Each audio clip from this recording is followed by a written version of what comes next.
Antes de, antes de empezar de compartir pantalla para mostrar las diapositivas en las que incluyo algunas de las reflexiones que he venido madurando durante los últimos 20 años, desde que por primera vez el rector David Aguilar contara conmigo para dirigir la Oficina de Transferencia de Resultados de Investigación en aquel momento. Antes de compartir esa diapositiva, quería comentar una cosa. Dentro del ámbito de la transferencia, la rectora hace 5 años y medio me encargó que diseñara una estrategia de transferencia para la Universidad de Granada y que esa estrategia, no una estrategia para la OTRI, para la oficina que lo gestiona, sino para la universidad. Y entonces, después de una reflexión, contando por supuesto con el personal técnico que trabaja en la oficina de transferencia, que son unos profesionales increíbles, pues establecimos que había 4 ejes principales sobre los que debería pivotar la estrategia de transferencia. Uno son las alianzas estratégicas para acelerar todos los procesos, porque contando con los aliados y sumando esfuerzos, podemos conseguir ser mucho más eficaces y mucho más eficientes. Otro, la promoción. Detectar cuáles son las necesidades de las empresas del entorno de la universidad. El entorno de la universidad, como comprenderéis, no es algo de Europa y, por no decir, el mundo, ¿no? De hecho, tenemos colaboraciones con países de todo el mundo y principalmente países europeos, ¿no? La promoción. Pero hay 2 ejes que son esenciales. Uno, la valorización. La valorización no es evaluación. La valorización es identificar los resultados de investigación que son potencialmente transferibles, diseñar un itinerario para que realmente se transfieran al sector productivo y acompañar al investigador durante el proceso de transferencia. Pero para que eso se produzca es necesario también, lo mismo que hablaba de alianzas estratégicas para acelerar los procesos de innovación, es necesario también algo esencial, que es el cambio de cultura de la organización.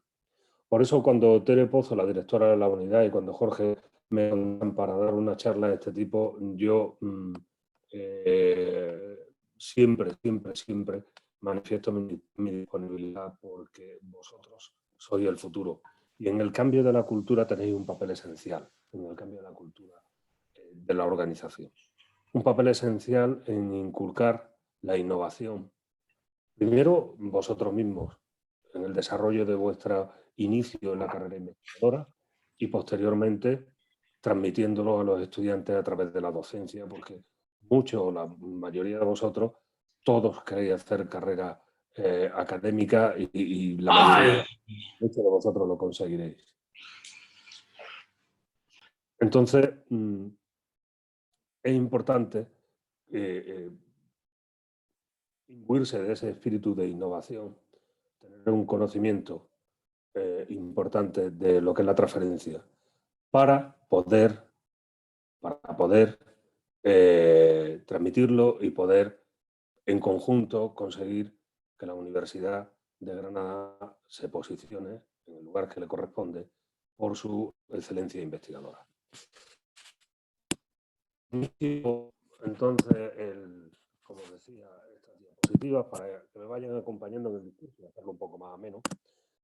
La idea con la que me gustaría comenzar es con este titular del País, que dice: España va a sufrir mucho si no empieza a innovar. Y esto no lo dice cualquiera, lo dice Nathan Rosenberg, el profesor de la Universidad de Stanford, con una trayectoria muy dilatada en el diseño de políticas de innovación en los Estados Unidos para diferentes administraciones y que lamentablemente hace un par de años pues dejó de estar con nosotros, falleció. Cuando leemos esta frase ahora mismo, pues bueno, a todos se nos pueden venir seguramente imágenes hombres a la cabeza, si no hemos sido nosotros mismos, nuestra familia, quien ha pasado por esta situación, como consecuencia de las dos crisis que hemos sufrido, la que sufrimos, la crisis del ladrillo en el año 2008 o la que estamos sufriendo ahora como consecuencia de esta pandemia. Pero fijaos que aquí la fecha de esta noticia es del 8 de mayo de 2005. En el año 2005, que vosotros erais muy jóvenes, teníais 15 años menos, en aquella época nadie podía pensar que esto pudiera pasar. Vivíamos una época de vacas gordas en las que llegamos a pensar que éramos un país rico. Que lo somos, pero llegamos a pensar, rico, luego lo matizaré, pero llegamos a pensar que jamás podíamos vernos en esta situación.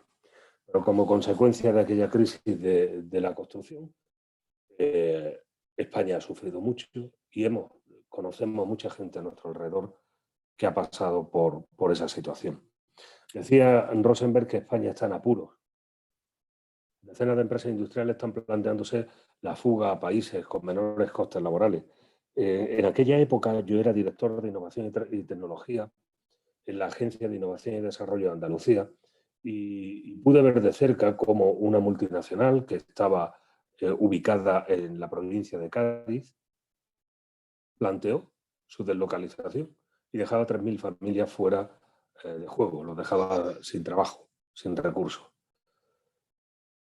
Años antes, España había sido receptor de esas empresas, pero es cierto que en esto, algunas de aquellas empresas multinacionales empezaban a deslocalizarse y a abandonar España y por lo tanto dejar un rastro de paro y de sufrimiento. ¿Cuál es el diagnóstico que hacía Rosenberg acerca de la situación de España? Pues nos decía que España está especializada en manufacturas tradicionales poco intensivas en tecnología y con una mano de obra escasamente cualificada y por lo tanto sustituible. Y recomienda que los españoles teníamos que innovar, investigar, utilizar inteligentemente la tecnología y contar con profesionales altamente cualificados y por tanto capaces de seguir alimentando esa industria en un futuro. Y esos profesionales cualificados o una parte importante de esos profesionales altamente cualificados sois vosotros. No estoy hablando de ingeniería o de ciencia o de biotecnología y demás. Estoy hablando en general de conocimiento. Y abundaremos sobre eso más adelante. ¿Qué pronóstico hace? Bueno, pues ya habéis visto el titular de la noticia. Ustedes tendrán que cambiar de dirección. No podrán explotar nunca más la mano de obra barata porque ya no lo es. Si no desarrollan nuevos productos y los incorporan después a sus procesos industriales, van a tener problemas y van a sufrir, y hemos sufrido. Y de hecho, durante mucho tiempo, ya en aquella época en que os decía que yo estuve en la Agencia de Innovación como director de Innovación y Tecnología y responsable de la financiación de la I+D más I empresarial desde el sector público en Andalucía, ya se hablaba de que era necesario el cambio del modelo de crecimiento económico en España y en particular en Andalucía, y que había que sustituir el ladrillo de arcilla por ladrillos de conocimiento. Y que otros países mucho más avanzados en este sentido lo estaban haciendo y por lo tanto les costó menos trabajo salir de la crisis. Bien, ¿cuál es el tratamiento que nos propone Rosenberg? Bueno, dice que no tenemos elección, que necesitamos gente con profundo conocimiento de tecnología, que sepa idiomas, una asignatura pendiente en este país, que pueda crear productos y procesos innovadores. Todo se reduce a eso. Y además nos dice que esa población, en el caso de los Estados Unidos, no es solamente estadounidense, sino que ellos han sido capaces de atraer talento de otros países y que además los mejores se quedan en ese país. La educación superior es lo más importante. Si queremos que un país desarrolle tecnología compleja, necesitamos personas con capacidades complejas. Vosotros habéis pasado por un proceso de formación para adquirir esas capacidades.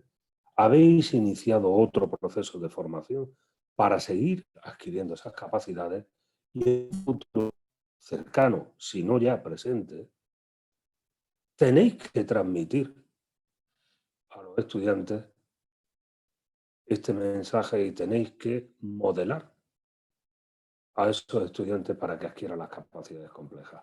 Hace poco, con ocasión de una cátedra que tenemos en la universidad con una multinacional, eh, viendo los resultados de la actividad del año 2020, me pareció espectacular, unos resultados impresionantes y unas actividades interesantísimas.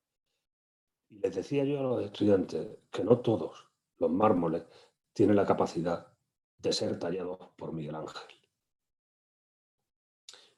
Y yo os invito a vosotros a hacer esta reflexión, y me cago en como docente que soy.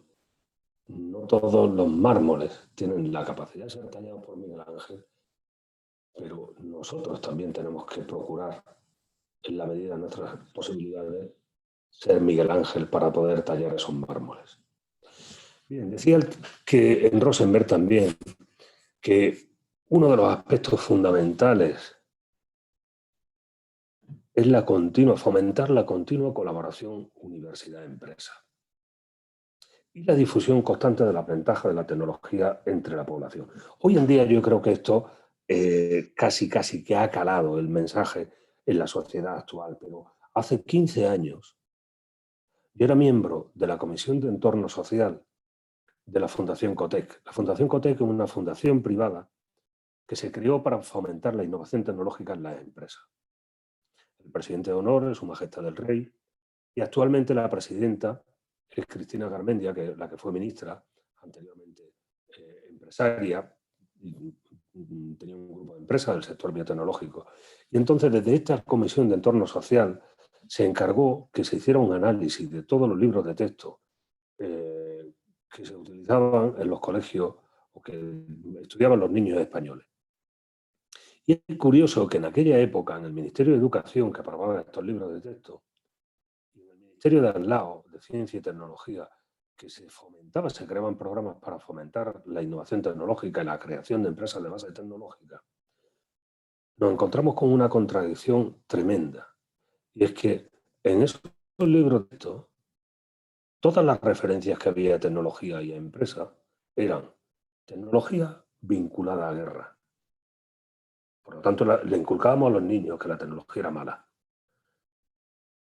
Y empresa vinculado a personas poco éticas y explotadoras.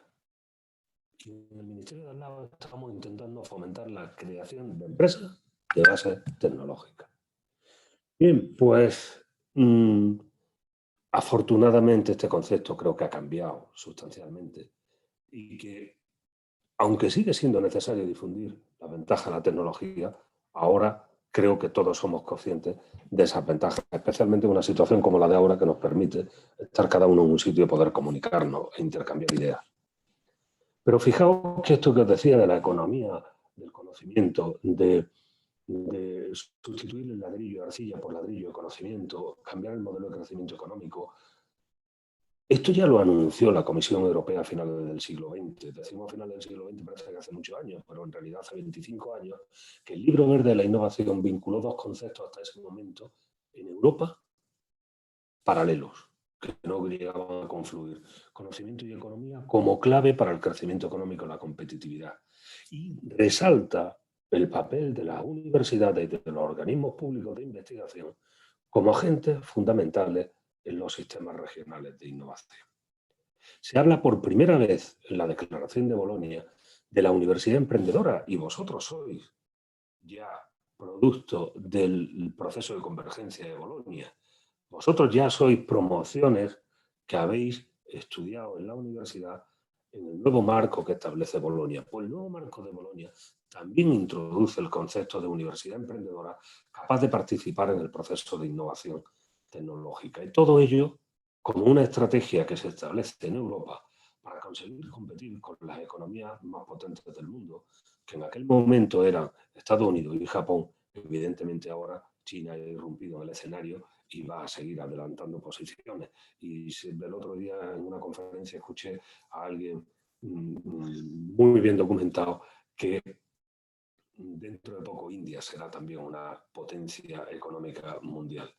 Bien, pues el objetivo era hacer de Europa una sociedad del conocimiento cohesionada y competitiva. Y a veces pensamos que esto se consigue, sobre todo en Andalucía, porque hemos estado recibiendo subvenciones europeas para esto y pensamos que lo más importante es la financiación, el poder dar subvención a las empresas. Pero ya Rosenberg el acento no lo pone ahí, si os fijáis. El acento lo pone en la inversión inmaterial, en los intangibles, en las capacidades, en el conocimiento. Y por otra parte, la importancia de los factores de organización que son indispensables para que las pymes, las pequeñas y medianas empresas puedan acceder a los servicios de innovación. Pues claro, he hablado de crisis y pasamos una crisis hace 12 años, bueno, se inició hace 12 años, la hemos pasado hace poco y ahora estamos inmersos en otra. Y quería comentaros esta anécdota que es muy curiosa. Ese señor que aparece en la foto, que supongo que todos conocéis, es John Fitzgerald Kennedy, presidente de los Estados Unidos, y en un discurso que dio en Texas, si no recuerdo mal, en Houston, eh, hizo referencia, porque su asesor se lo puso, a que en chino la palabra crisis se compone de dos caracteres, como veis a la derecha. Uno que representa peligro y el otro oportunidad. Para que os hagáis una idea, esto es una maniobra de marketing político impresionante, porque esto, según he podido contrastar, no tiene absolutamente ningún fundamento. Es verdad que peligro y oportunidad, esos caracteres chinos significan eso, pero eso es lo mismo que decir que Salamanca es una habitación sin manos. Pero el caso es que viene el ejemplo y viene bien para ilustrar que siempre, cuando nos vemos sometidos a una situación de crisis, podemos aflorar o lo peor, porque nos dejamos llevar por el peligro, o lo mejor, porque eso representa una oportunidad para hacer cambios. Y esos cambios son los que tenemos que provocar mediante la innovación.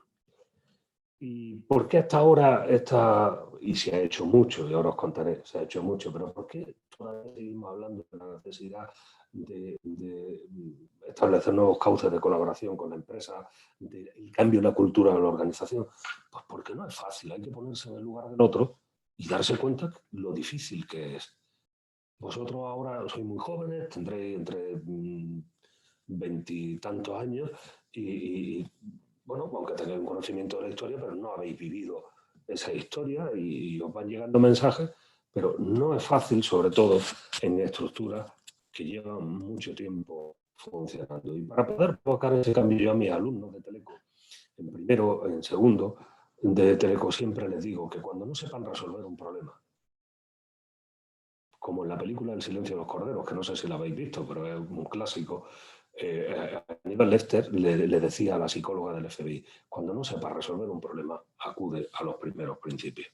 Y os digo esto porque somos una invención medieval. La escuela de Atenas es una cosa, la madraza es otra y la universidad es otra. Se parecen, pero no son iguales. No son la misma cosa, ni siquiera la evolución.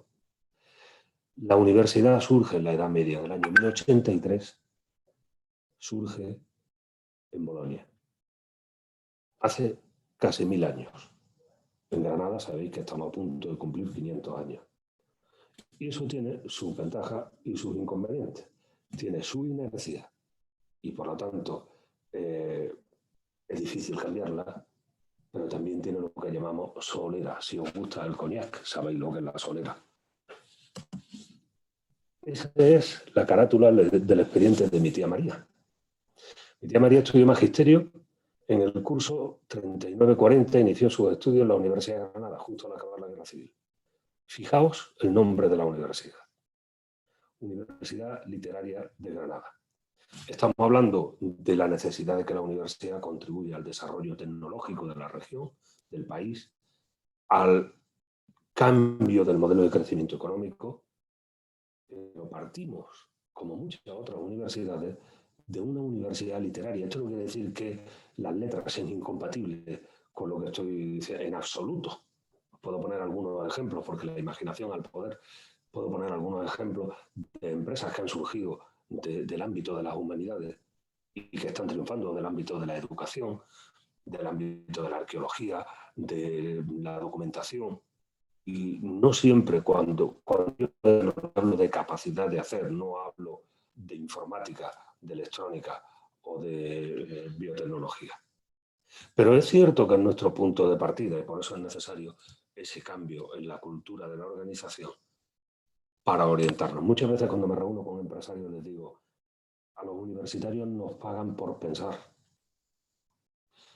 pero no es por publicar. Si tú me dices cuál es tu problema, yo pienso en él, busco soluciones y te las propongo. Si tú no, y luego, en muchos casos, podré publicar. Pero si no me dices el problema, yo me inventaré un problema y buscaré soluciones para poder publicar esas soluciones. Porque no evalúan por publicar. Vamos a hacer el sistema más eficiente. Vamos a establecer esos cauces de colaboración. Pero se exige orientarse al cliente. Y fijaos que estoy hablando de algo que a lo mejor a vosotros no os resulta tan extraño. Yo recuerdo cuando yo era pequeño en mi casa había una televisión en blanco y negro. El cambio a la televisión en color. Vosotros habéis nacido con la televisión digital. Pero todos los cambios son difíciles. Fijaos Maquiavelo lo que decía. Nada más difícil de emprender ni más peligroso de conducir que tomar la iniciativa en la introducción de un nuevo orden de cosas. Porque la innovación tropieza con la hostilidad de todos aquellos a quienes les sonrió la situación anterior y solo encuentra tibios defensores en quienes esperan beneficios de la nueva. La innovación no es fácil. Fijaos lo que decía Maxwell, uno de los grandes físicos de la historia, el unificador de la teoría electromagnética. Cuando quieras emprender algo, habrá mucha gente que te dirá que no lo hagas. Cuando vean que no te pueden detener, te dirán cómo lo tienes que hacer. Y cuando finalmente vean que lo han logrado, te dirán que siempre creyeron en ti. Pues os invito, después de esta introducción larga, a que hagáis este ejercicio. A que hagáis este ejercicio y que enseñéis a vuestros estudiantes a hacer este ejercicio. Que es poner tus ideas en orden. Y para poner nuestras ideas en orden tenemos que hacer un ejercicio adicional. Fijaos en esa imagen que no está trucada, simplemente le he alargado un pelín para que pille la pantalla completa. Y mirad a ver si veis algo extraño. No está trucada, no está tal cual la pintó Miguel Ángel y con el deterioro de los siglos. Seguramente no veis nada extraño. Pero os voy a hacer dos consideraciones al respecto. Una, no vemos nada extraño porque estamos acostumbrados a verla. Y la costumbre elimina juicio crítico.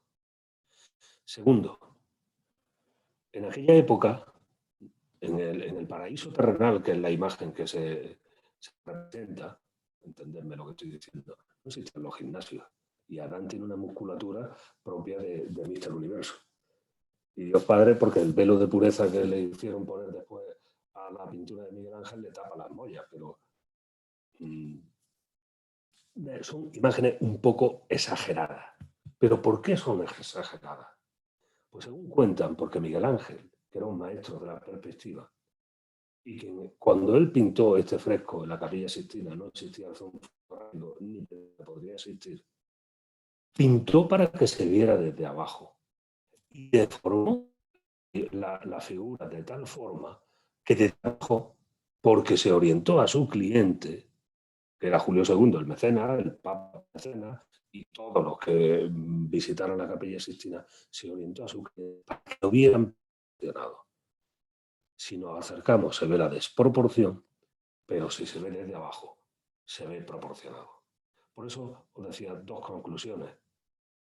Primera, tenemos que intentar no acostumbrarnos a mirar los problemas, mantener siempre el juicio crítico, el espíritu crítico propio del universitario. Segundo, adquirir perspectiva para poder poner nuestras ideas en orden. Porque a veces necesitamos aprender a mirar las cosas desde una perspectiva distinta para poder sacar jugo, para poder hacer un problema y poder encontrar soluciones. Y os pongo este ejemplo, que seguramente muchos los conoceréis porque circula por muchos sitios. Cuando uno ve esto, inmediatamente empieza a buscar la secuencia de números. Este no es el mejor ejemplo, lo tengo que modificar porque detrás del 16 hay un punto que se ve que se le ha borrado el trocito de coma, pero el error está en el texto. Comparte esta imagen cuando encuentres el error. En vez de encuentres, encuentres. Sin embargo, automáticamente nos vamos a la secuencia de números. ¿Por qué? Porque tenemos una mente analítica que se ha formado desde chico y eliminamos el pensamiento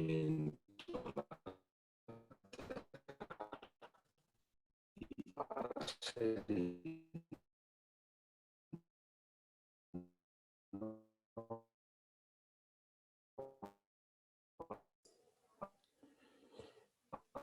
Jesús, perdona que te interrumpa, se ha perdido la conexión y el sonido especialmente.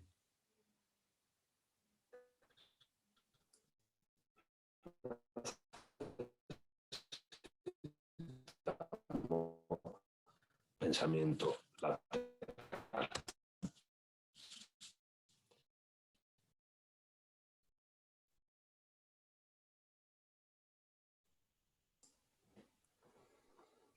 El modo de la cosa es una cuestión de perspectiva. Si nos ponemos desde la derecha, vemos un cuadrado.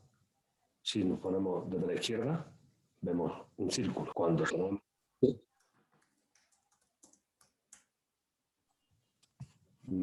¿Me oís ahora? Te escuchamos muy mal, el sonido tiene una calidad regular desde hace un rato porque cuando te acercas se escucha mejor y cuando te alejas un poquito se escucha muy, muy bajito, pero ahora es que se ha perdido la conexión.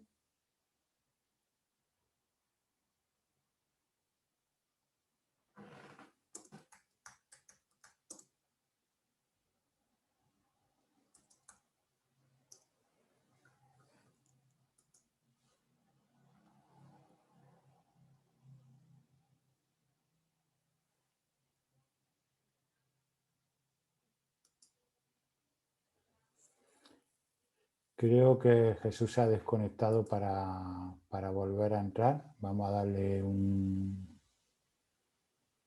minuto.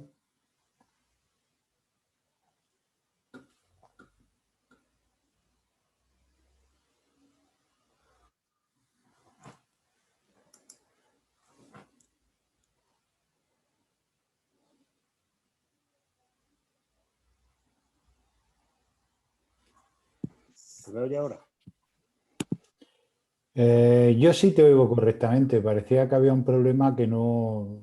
Te perdía ligeramente el sonido en algún momento, Jesús. Pero te escuchaba bien, pero parece que el resto tenía algunos problemas con el sonido. Sí, es que me ha echado el Zoom, me ha echado y he tenido que volver a entrar. Voy a compartir pantalla de nuevo. A Vale. ver si... De todas formas, que llevamos no en Zoom precisamente, pero ha habido muchos problemas en Prado, ha habido problemas, distintos tipos de problemas, incluso ha habido un fake de que habían atacado a la Universidad de Granada y estaban robando los datos de Prado y tal, y parece que no era así, sino sencillamente que era un fake, creíble como buen fake, pero que no era así. Pero bueno, es una época compleja de exámenes, de evaluaciones, todo el mundo trabajando los últimos días y la verdad es que está el sistema un poco saturado a lo largo del día. Así que cuando quieras continúa y espero Bueno, voy a que... reanudar y si hay algún problema me avisáis y vuelvo a salir y entro a ver si lo mejoramos. Yo ahora mismo te oigo perfectamente. Vale, perfecto. Pues os decía que el modo de ver las cosas es una mera cuestión de perspectiva, pero a veces la perspectiva nos puede engañar. Vemos desde la derecha un cuadrado, desde la izquierda un círculo, pero no podemos perder de vista que es un cilindro, la tridimensionalidad.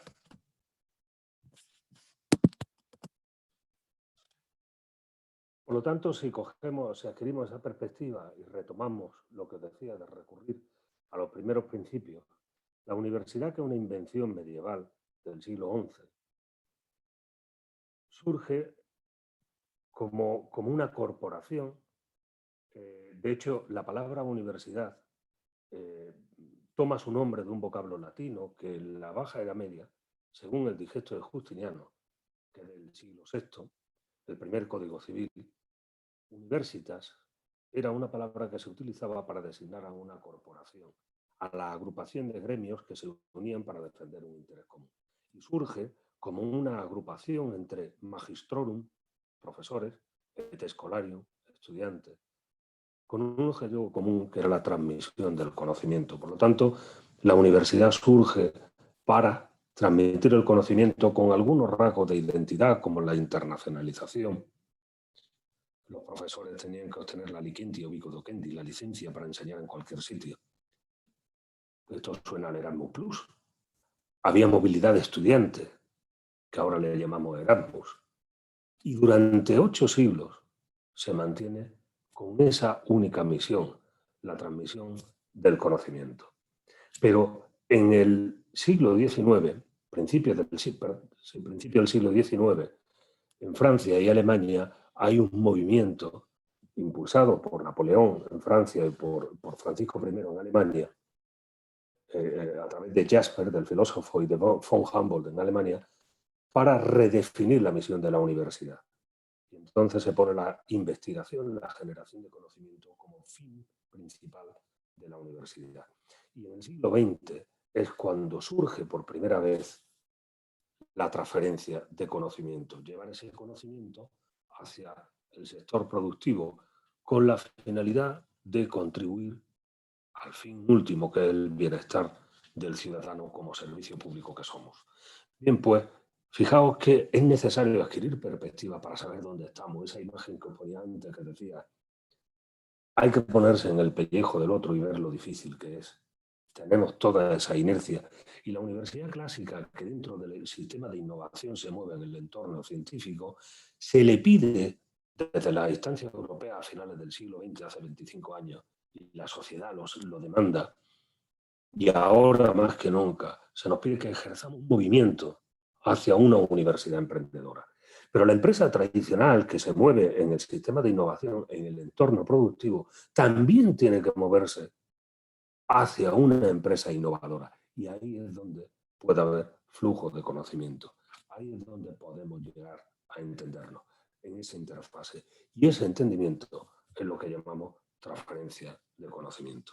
Ese entendimiento que lleva a convertir una tecnología que se ha desarrollado en la universidad en gulas o en el Consejo Superior de Investigaciones Científicas, en gulas que posteriormente vamos a poner encima de la mesa en Navidad para cenar, o en una investigación que se ha hecho sobre una determinada molécula que posteriormente se traduce en una vacuna para el COVID, o en una metodología nueva de aprendizaje que se traduce en una empresa que desarrolla nuevos métodos de enseñanza online, o en una metodología para valorización del conocimiento que surge de la Facultad de Ciencias de Biblioteconomía y Comunicación, que permite a los investigadores evaluar su propia investigación, a los responsables públicos a diseñar políticas más eficaces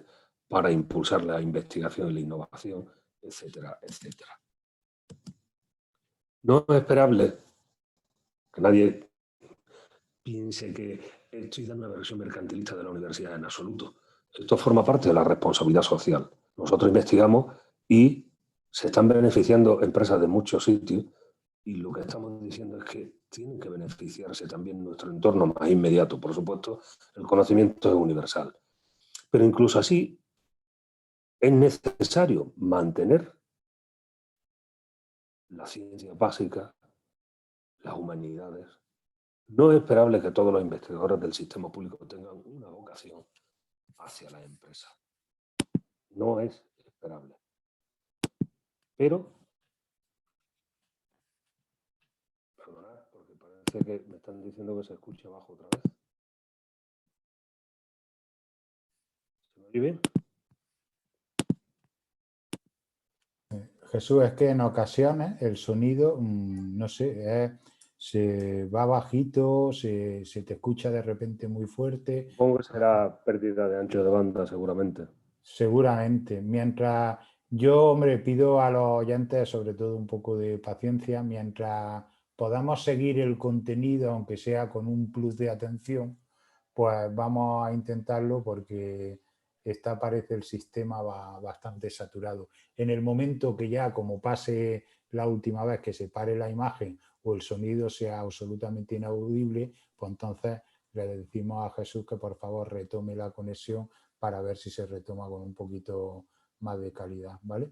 Pero siempre que podamos seguirlo, bueno, pues tengamos un poquito esa paciencia de intentar seguirlo en esas condiciones. Bien, pues decía que no es esperable que todos los investigadores del sistema público tengan una vocación hacia la empresa, pero sí es necesario que los que quieran la puedan desarrollar. Y esto no lo digo yo, lo decía el presidente de Ecotec en 2010, la fundación de la que he hablado antes. Os pongo un ejemplo de mi ámbito. Este señor era un genio, trabajaba en una empresa, Bob Whitlar, desarrolló un circuito integrado tomando una idea vieja. Antes hablaba de la necesidad de manejar la bibliografía, la información científica, la información tecnológica, pues una idea ya conocida, él lo diseña con la tecnología actual y la empresa para la que trabaja, basándose en eso, lógicamente, protege ese resultado bajo patente y lo comercializa. Se diseña un circuito integrado, el amplificador operacional, para aplicaciones en la industria aeroespacial y militar. Se vende por $300. Introduce un diseño mejorado 1 año o 2 años después, se extiende la aplicación a otro ámbito, se amplía el mercado y baja a $2 o $3. Bien, pues este señor, que era un tecnólogo magnífico, se retiró a los 28 años y vivió de los royalties hasta que decidió iniciar una aventura empresarial por su cuenta, pero fracasó como empresario. Era un buen tecnólogo, pero no era un buen empresario. ¿Qué es innovar? Llevamos un rato hablando de innovación. Pues os voy a dar una definición muy teórica de lo que es la innovación. Perdona, Jesús, si puedes volver a compartir pantalla porque no vemos. Vamos a ver.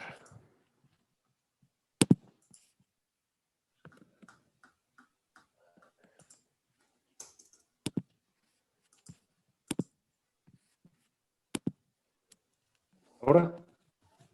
Sí. Perfecto. Pues decía que innovación es utilizar el conocimiento y generarlo si es necesario para crear productos, servicios o procesos que son nuevos para la empresa o mejorar los ya existentes, consiguiendo con ello tener éxito en el mercado. Hablamos de novedad y hablamos de introducción en el mercado. Se produce la innovación cuando se introduce en el mercado. Una invención no es una innovación. La innovación se produce cuando esa invención irrumpe en el mercado. Pero a mí me gusta más esta otra definición. Paso esto porque si no me voy a alargar mucho. Innovación es todo cambio, no solo tecnológico. No excluimos a las humanidades, no excluimos a las ciencias sociales y jurídicas. Innovación es todo cambio, no solo tecnológico, basado en el conocimiento, no solo científico, que genera valor, no solo económico.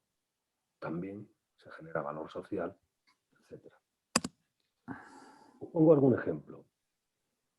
Esto es una llave. La llave es un invento, se atribuye a Demetrio de Samos del siglo VII a.C. Hacer una llave hoy en día no es ninguna innovación. Esto es un circuito integrado. La patente del primer circuito integrado de 1956. Hacer hoy en día un circuito integrado, bueno, pues sí, es de una tecnología ya muy de vanguardia, sí, pero en general el concepto del circuito integrado ya existe. La combinación de los dos conceptos sí fue una innovación. El concepto llave con el de circuito integrado que me permite tener un mando a distancia. Las nanopartículas de carbono son conocidas. No es una innovación. Cuando se aplica como sensor en el envasado inteligente, sí que se produce innovación. ahí tenéis, por ejemplo, le comentaba yo al director del Departamento de Agroalimentación del Centro para el Desarrollo Tecnológico Industrial un día, charlando con él sobre esto, sobre el envasado inteligente, y él me decía, sí, pero es que al empresario no le gusta tener un chivato que diga que el tomate está maduro o está pasado. Digo, pero enfócalo de otra manera. Ese chivato que tienes ahí que te dice si el tomate está más o menos maduro, porque va cambiando cuando el tomate madura, desprende etileno y entonces va cambiando el color. Si tú eres un empresario hábil, lo puedes comercializar como tomate para ensalada o tomate para gazpacho, que aquí en Andalucía se hace mucho. Este hombre es de origen iraní y a lo mejor el gazpacho no lo conocía bien.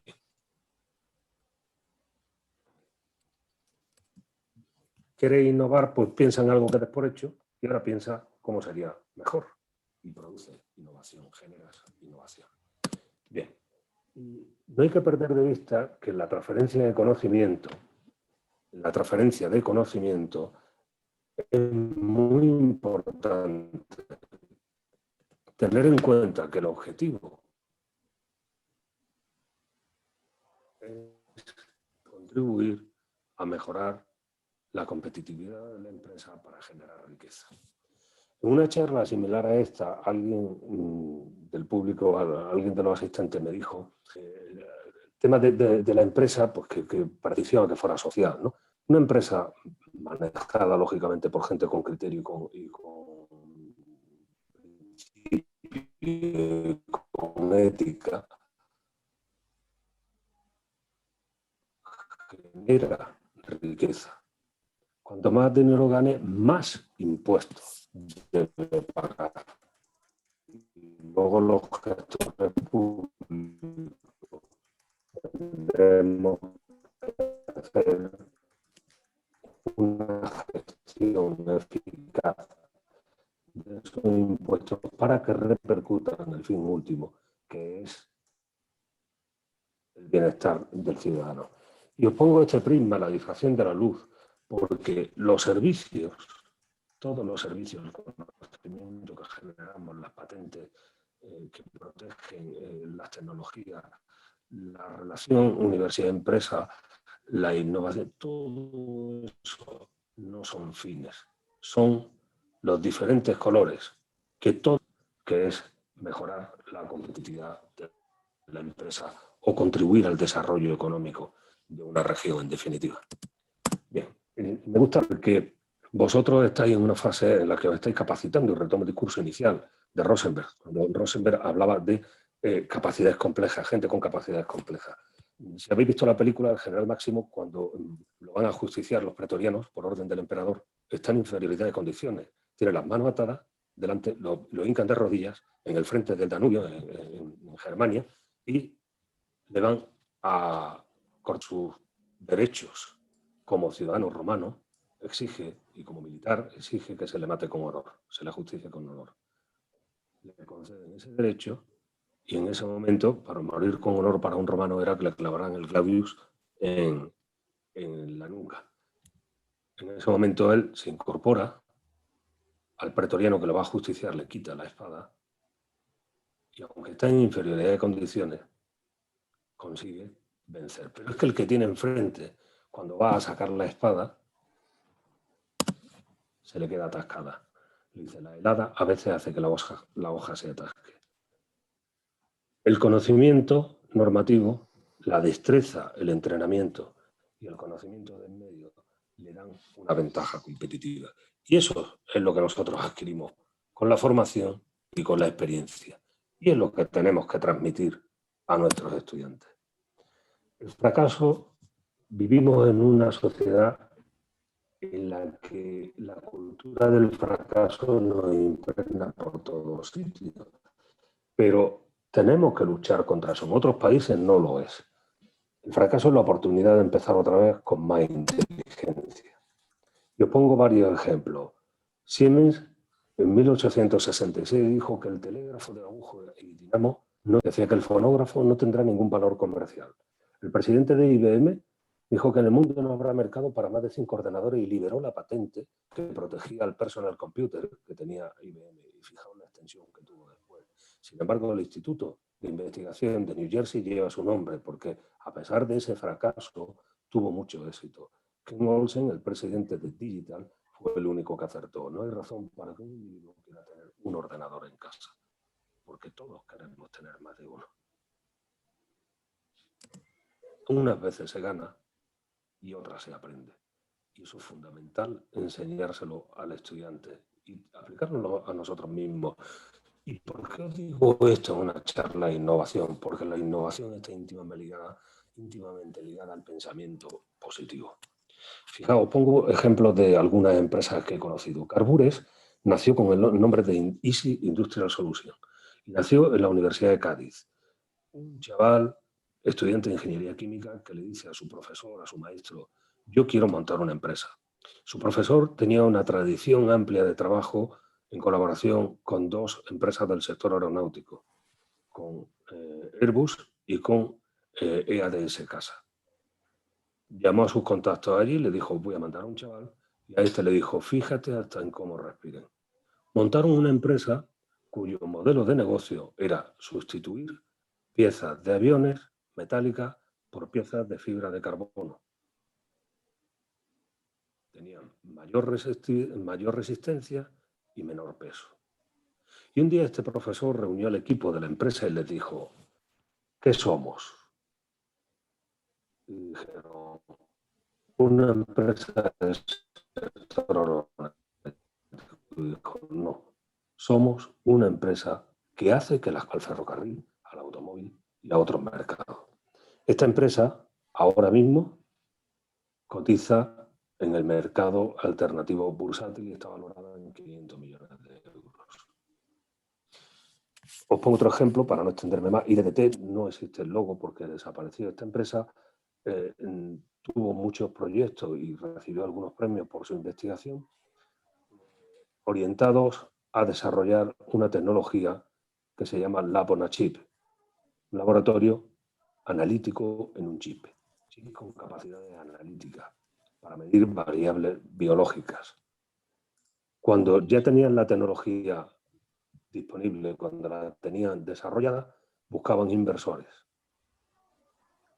y no pudieron comercializarla porque no los encontraron. Y recuerdo que cuando hablaron conmigo, les pregunté: ¿no hay ninguna entidad financiera que esté dispuesta a apoyar este proyecto? Y me dijeron: nos reunimos con una muy famosa y me dijeron: no insistáis, sabemos que la tecnología que estáis planteando puede ser en su ámbito como Microsoft en el de la informática, pero no tenemos claro que seáis Bill Gates.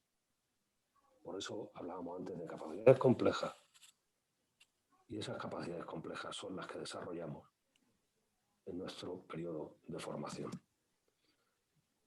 Akio Morita, volviendo a la cultura del fracaso, creó una olla para hacer arroz con la que hacerse millonario y fracasó, pero luego empezó de cero. Sí, bien. ¿Sí? Henry Ford intentó crear 5 empresas de fabricación de coches y quebraron hasta que finalmente montó la Ford. Walt Disney, que lo despidieron por falta de imaginación, fijaos dónde llegó después.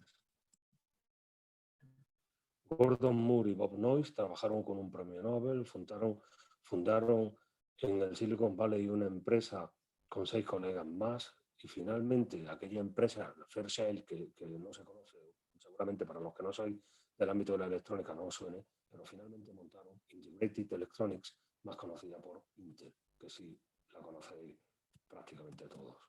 Bien, pues ya para ir concluyendo, os cuento brevemente un cuento. A un pueblo llegó un circo. El maestro llevó a los niños a visitar el circo, vieron la función, vieron los leones, vieron al elefante. Y cuando terminó la función, los niños le pidieron al maestro ir a ver a los animales. Vieron a los leones encerrados en jaulas de hierro muy potentes. Sin embargo, el elefante estaba atado a un palo con una cuerda. Un elefante enorme, con una potencia tremenda, atado a un palo y no se escapaba. Entonces el maestro sintió curiosidad y le preguntó al que cuidaba aquello, que cómo era posible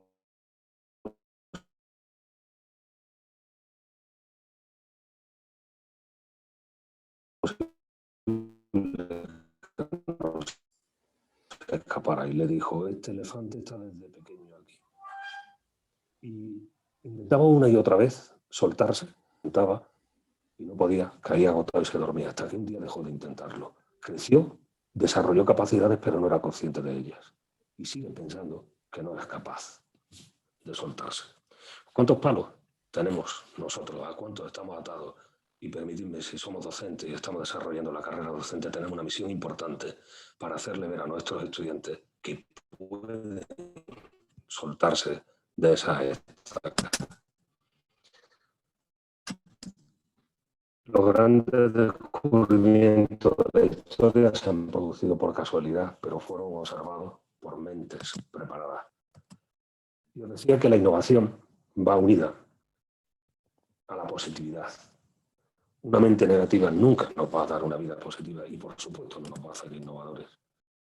Un día vamos a morir en núcleos, claro, Charlie, pero el resto de los días no. Y esa es la visión que tenemos que tener y que tenemos que transmitir. Así podremos innovar, así podremos transferir conocimiento, podremos orientar nuestro conocimiento a la resolución de los problemas que se nos planteen y podremos vencer esos obstáculos de los que hablaba Maquiavelo. Los procesos, los procedimientos, podría haber explicado cuáles son los procedimientos para patentar, para colaborar con la empresa, pero eso es trivial. Eso tenéis una serie de asesores en la universidad que os van a ayudar. Pero la predisposición, de esa no habla nadie, y es la que yo os quería transmitir.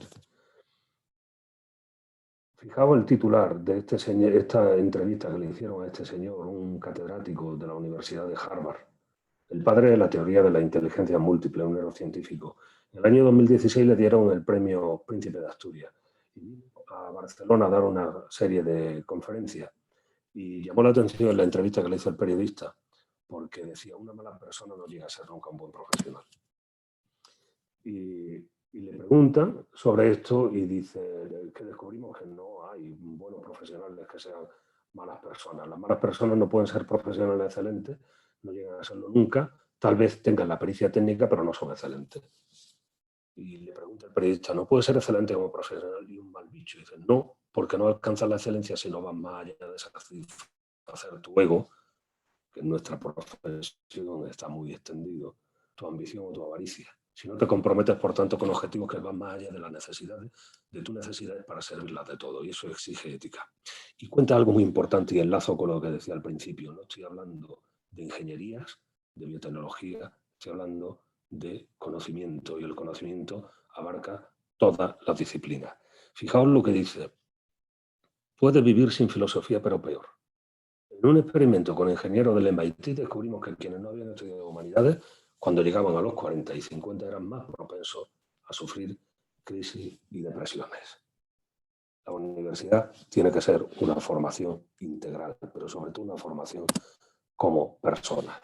Y este señor, que es un consultor de empresas, de factor humano, un consultor de recursos humanos, en un libro que se llama Del ataúd a la cometa, que voy a hacer 2 o 3 comentarios sobre cosas que comentan en ese libro, dice que la característica común de la gente feliz es que lo quiere celebrar todo.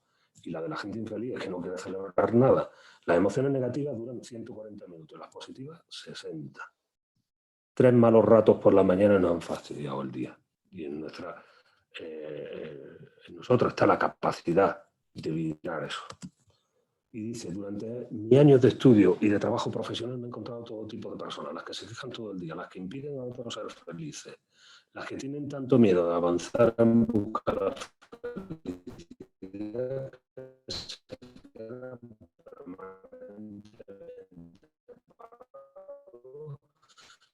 en el lugar seguro, las que siempre tienen una sonrisa en la boca, las que siempre te regalan una palabra de ánimo y un momento de consuelo cuando la vida se pone complicada. ¿En qué lugar queremos estar? ¿En qué grupo queremos estar? ¿Y a qué grupo queremos dirigir a las personas que están en nuestras manos para contribuir a su formación?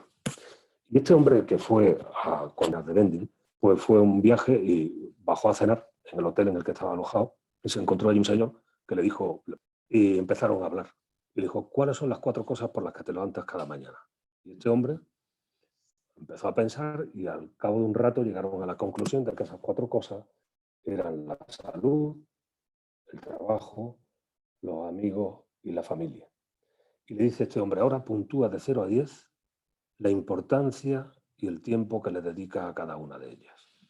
Un señor de unos 40 años, alto directivo de una empresa multinacional, pues la salud con 40 años está en perfecto estado de salud, no le da mucha importancia, pues un 6. Los amigos, pues muy importante, pero como eres un ejecutivo, pues no tienes mucho tiempo, un 6. Para la familia no digamos, porque ya llegas reventado a casa y apenas tienes tiempo. Y el trabajo prácticamente todo, un 10. Dice este señor, si sigues con ese esquema de valores, vas directo al ataúd. En cambio, si equilibras esos conceptos, esos ámbitos en tu vida, lo que obtienes es la cometa. La cometa que te aporta la tercera dimensión y te permite ver una imagen como esta, de la que estamos acostumbrados, como la Capilla Sixtina, en 3D y ver lo majestuosa que es. Pues muchas gracias por vuestra atención y quedo a vuestra disposición para cualquier comentario que queráis hacer. Muy bien, muchas gracias, Jesús, por tu intervención. Siempre que, y mira que te escucho y a veces me resulta muy interesante y ver esta perspectiva, ¿no? Esta perspectiva de realidad y de vinculación y de cómo tenemos que conectar la universidad con la sociedad, porque es nuestra responsabilidad y también porque nos lo demanda, ¿no? la nueva sociedad. Si queréis hacer alguna pregunta, alguna cuestión, comentarle algo a Jesús, pues al momento abrí el micrófono y hacéis la pregunta directamente.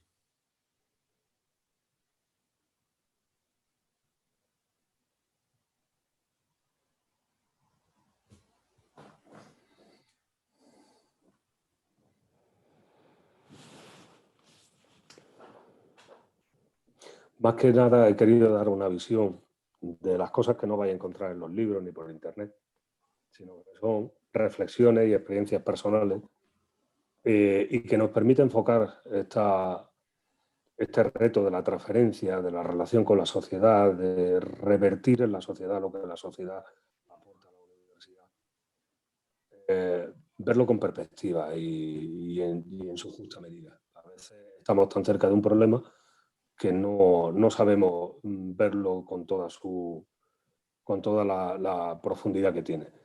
Entonces, bueno, pues quería compartir esas reflexiones con vosotros y espero que haya resultado de interés. Sí, en los chats todo el mundo comenta, ¿no? lo interesante que ha sido la charla. Y bueno, una vez más, Jesús, agradecerte enormemente tu disponibilidad, incluso para adaptarte a este cambio, ¿no? Por el problema que hemos tenido con la conexión. Y como siempre esperamos contar contigo en siguientes jornadas porque siempre nos resulta muy interesante. Pues muchísimas gracias a vosotros, Jorge, y a la unidad de calidad por contar conmigo y a vuestra disposición quedo. No solo de la unidad, sino de todos los que habéis estado aquí. Mi correo lo habéis visto, es muy sencillo. Mi apellido, @ugr.es, banqueria@ugr.es. En la dirección de innovación y transferencia y en la otra os esperamos para asesoraros y compartir más reflexiones si las necesitáis, si queréis, y poder llevar a buen puerto esta misión de la universidad, sea la tercera, la cuarta, la que sea, pero seguir profundizando en ello. Veo que está Tere aquí. Sí. Muchísimas gracias, Tere, por contar conmigo. Y a ti Jesús, por tu exposición, por tu predisposición. Y solo disculparme, pero he tenido una reunión y hasta ahora mismo no me ha sido posible incorporarme. Así que te he escuchado prácticamente el final. Pero como siempre, como te ha dicho Jorge, cada vez que a mí me ocurre lo mismo, cada vez que te escucho me sorprendes. Muchísimas gracias, Jesús.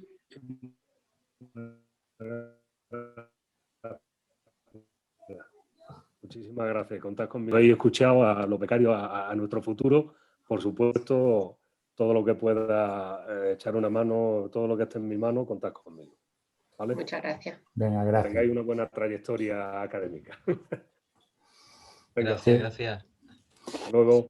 Bueno, como he comentado antes, como hemos tenido este retraso en el programa y esta sala estaba reservada hasta las 8, es decir, con un margen para el horario previsto, vamos a migrar a otra sala para poder hacer con total tranquilidad la actividad de Media Lab, ¿vale? En la cual, bueno, se va a trabajar con una dinámica de grupo. Esteban, como creo que estás por ahí, puedes poner de nuevo en el chat la sala y la contraseña, por favor. Y si no, lo tengo yo aquí. Vale.